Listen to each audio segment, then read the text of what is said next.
और भगवान नन्हे से बालक बन करके काशी में प्रकट हो गए। ऊंची धोती पहनी, सिर पर स्वाफा बांधा, स्वाफा बांध करके एक टोकरी को अपने सिर पर धारण करके ठाकुर जी बनारस की गलियों में घूम रहे हैं।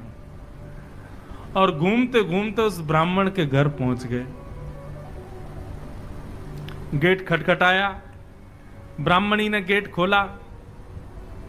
नन्हा सा बालक, बड़ा प्यारा सा, सिर पर टोकरी लेकर के आया है।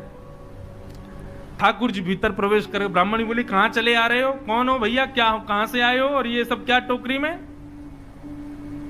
ठाकुर जी कुछ नहीं बोले, मौन, मुस्कुरा रहे हैं बस। टोकरी को नीचे रख दिया, कपड़े से ढकी हुई थी। लौटने लगे तो ब्राह्मणी ने हाथ पकड़ा, बोले अरे कहीं भी चले आए, कुछ भी रख गए, कौन हो, क्या हो, बताओ तो। ठाकुर जी ने इशारा किया, गूंगे हैं, बोलना नहीं आता, इशारा करने लगे।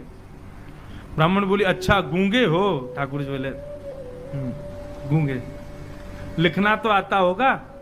ठाकुर जी बोले लाओ लिख के बताते हैं। तो ठाकुर जी ने उसमें कुछ लिखा और लिख करके पन्ना बंद करके उसको दे दिया, चले गए।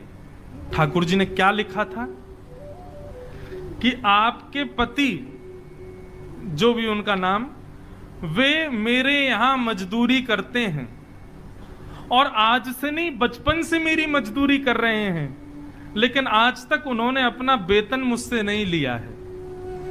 आज तक उन्होंने अपना जो उनकी मजदूरी होनी चाहिए वो उन्होंने मुझसे ली नहीं है।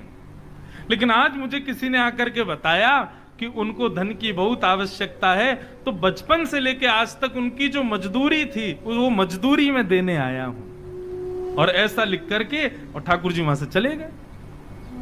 बोले मजदूरी?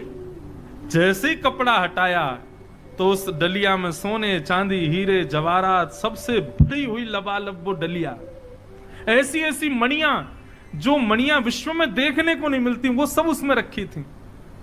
पत्नी मन में सोचने लगी, अरे मैं तो बेवजह गुस्सा हो रही थी, मेरे पति तो छुपा रुस्तम हैं, छुप छुप करके कहीं जाकर के मजदूरी करते थे, मुझे बताया भी नहीं। हो सकता है मैं घरों में रोटी बनाने जाती होंगी, उस समय चले जाते होंगे, और बताओ देखो मुझे बताया नहीं। आज इतना धन, अरे हम तो करोड़पति हो गए, हम तो खरबपति हो गए, मैंने भी बेवजह अपने पति पर गुस्सा किया।